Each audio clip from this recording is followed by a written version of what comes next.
Bonjour à tous et bienvenue dans cette nouvelle vidéo. Aujourd'hui je vais vous montrer comment restaurer une forge ancienne à charbon. Allez, c'est parti.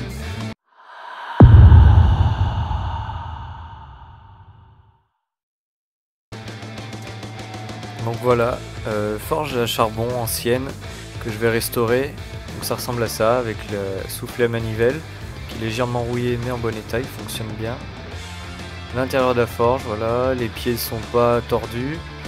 Il y a juste c'est cabossé un petit peu on va dire, il y a 2-3 petits points de rouille, mais rien de méchant, rien de grave. Les briques ne sont pas fendues à première vue. Voilà, donc là on voit quand j'ai passé déjà un petit coup de framéto, un petit coup de brosse métallique sur les pieds pour nettoyer. Il reste surtout à faire l'intérieur. Voilà, là on voit bien l'état de surface.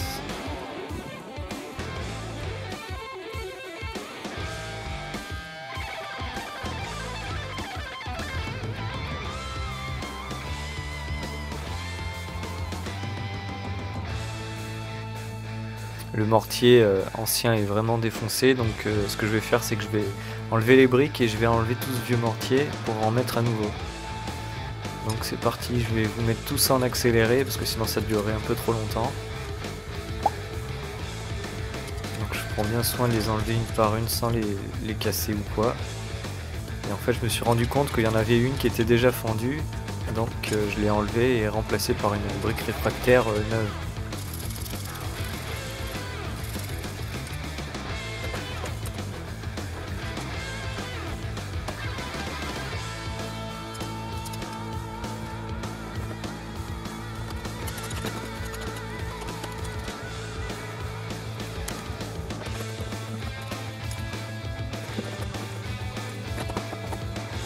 On peut voir que la caisse dans laquelle les briques sont mises, elle est quand même pas mal rouillée, pas mal attaquée à certains endroits. Et il y a encore du mastic réfractaire qui est encore collé dessus.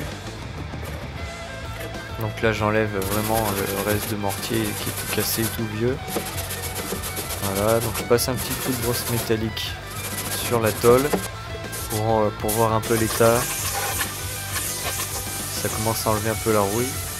Après je passe un petit coup de soufflette avec le compresseur pour voir un peu mieux comment c'est fait dessous et sur les côtés.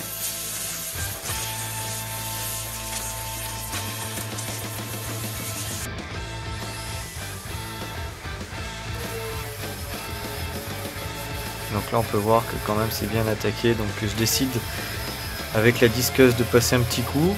Donc sur la disqueuse là j'ai mis un embout brosse métallique de la marque Makita. Donc c'est pas mal, ça permet d'enlever on va dire 95% de la rouille et des restes de mortier ancien qui est encore collé dessus. Comme ça prépare la surface avant que je mette le produit Frametto qui va enlever la rouille et la stabiliser en fait.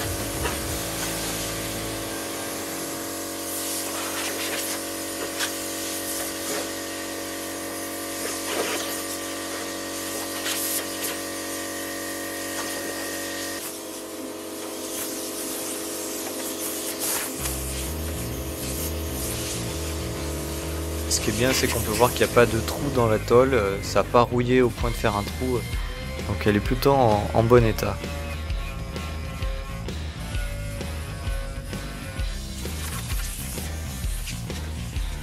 Il faut bien prendre le temps d'y faire bien parce que sinon après, si ça rerouille à certains endroits, ça va être le bordel une fois que tout sera remis.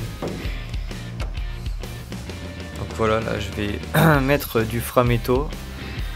Donc c'est l'anti-rouille, hein, ça convertit la rouille qui est déjà présente sur cet objet là et ça va la transformer et la stabiliser pour pas que ça s'accentue, pour pas que ça continue à rouiller et que ça fasse des trous dans la tôle.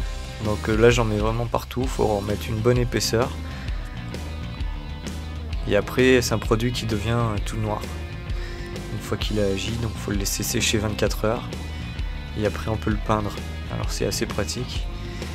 Donc là je décide d'en mettre vraiment partout, même les endroits où ça va chauffer, parce que au pire ça s'en ira après avec la chauffe, Mais ce qui est bien, c'est que ça neutralise vraiment la rouille, donc comme ça empêche l'objet de rouiller. Donc là j'en ai mis une première couche. On peut voir que les bords sont encore légèrement rouillés.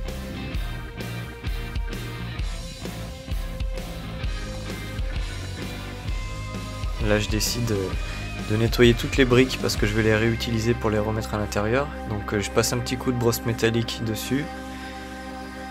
C'est vrai que c'est assez long à faire, donc je passe directement à la disqueuse avec la même brosse métallique. Voilà, pour vraiment les nettoyer comme il faut.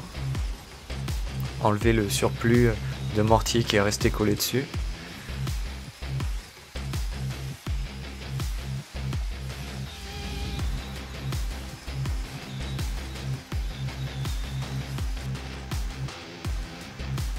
On voit que ça fait pas mal de poussière, donc vraiment faut le faire à l'extérieur et mettre les protections qu'il faut parce que sinon on en a vraiment partout, c'est le bordel.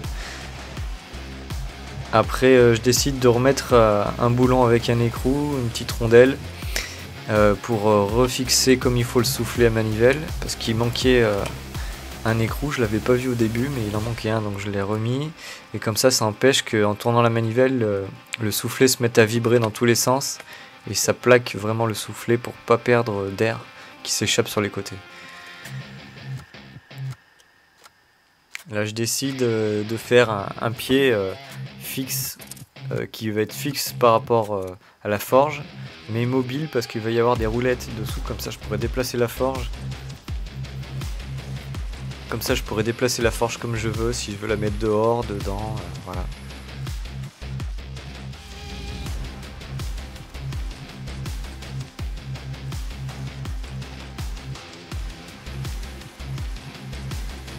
Voilà, là je prends toutes les mesures, je regarde, et je découpe à la scie sauteuse.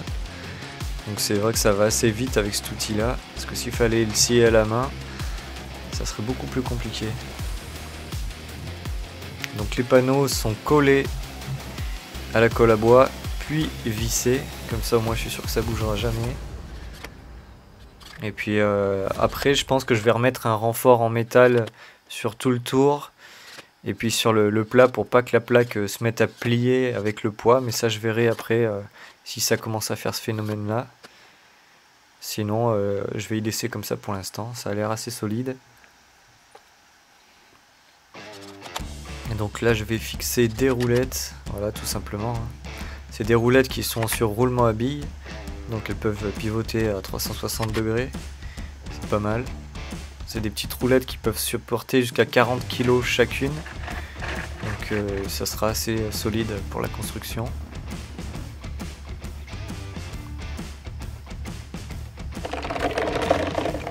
Là on voit que j'ai complètement attaché la forge avec des fils de fer qui traversent le panneau de bois, plus des vis qui dépassent, qui servent à caler pour pas que ça glisse.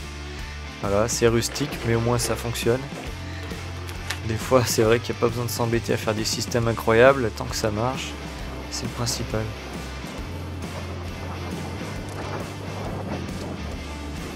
Un petit coup de peinture. Quand même ça fait un plus joli fini. Et puis ça protégera un tout petit peu le bois. Après de toute façon j'ai pas filmé mais donc là ça sera peint et verni. Pour y faire bien comme il faut parce qu'on sait jamais avec l'humidité vu qu'il pleut beaucoup en ce moment, faudrait pas que ça me pourrisse le bois.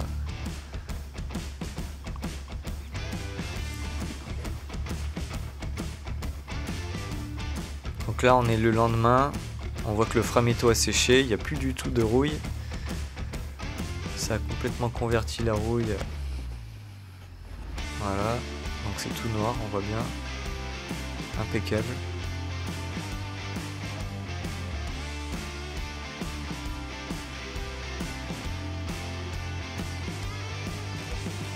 Je vais utiliser deux sortes de peinture, donc une pour le métal, pour les pieds, et une heat résistant, donc résistant à la chaleur jusqu'à 800 degrés.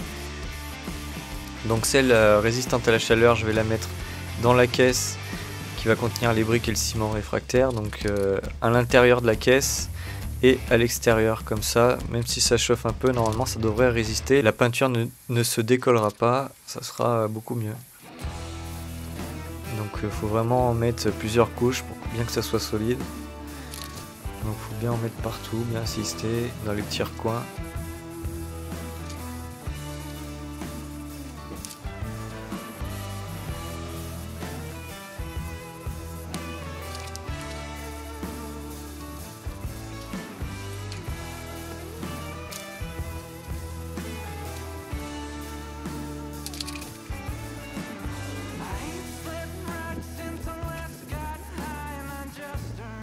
Donc voilà, là sur les pieds je mets la peinture pour métal, toute simple, il n'y a pas besoin que ça soit résistant à la chaleur parce que cette partie là ne va pas chauffer.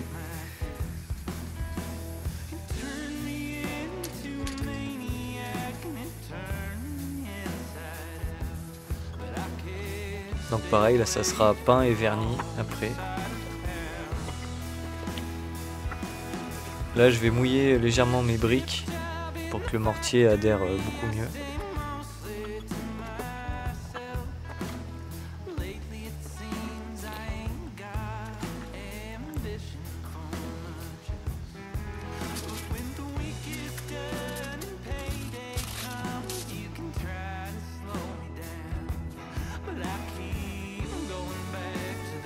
Je vais utiliser du mortier réfractaire pour faire l'assemblage. Donc c'est tout simple à faire, il faut une perceuse avec un mélangeur, du mortier réfractaire et un peu d'eau qu'on met dans un seau, on mélange bien et puis quand on a la bonne consistance, et ben c'est prêt, il n'y a plus qu'à appliquer.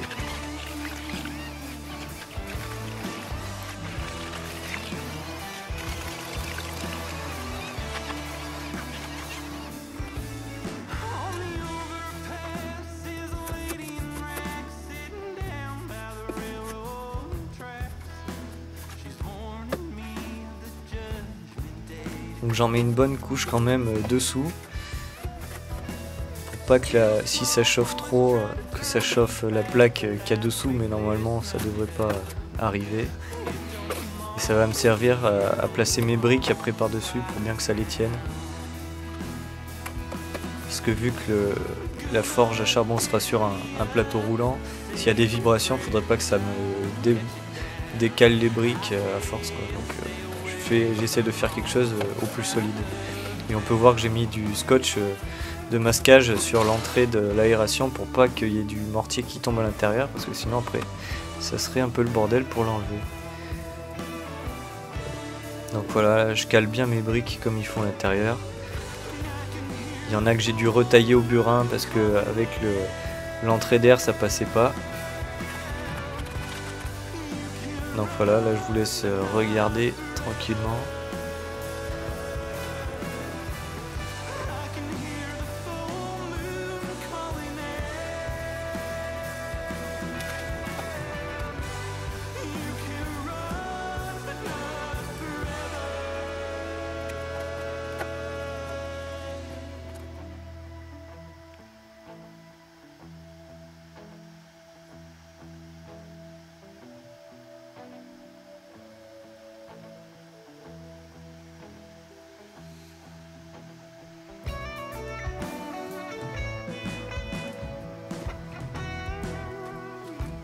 Là j'enlève le scotch de masquage et on voit déjà à quoi ça va ressembler. Et après voilà, une fois terminé, on voit que c'est tout lisse, que j'ai lissé avec une éponge légèrement humide pour uniformiser tout. Et comme ça c'est prêt à laisser sécher et à faire feu, quoi. Donc vous verrez ça dans la prochaine vidéo. Si vous avez aimé la vidéo, n'hésitez pas à laisser un pouce en l'air, vous pouvez vous abonner.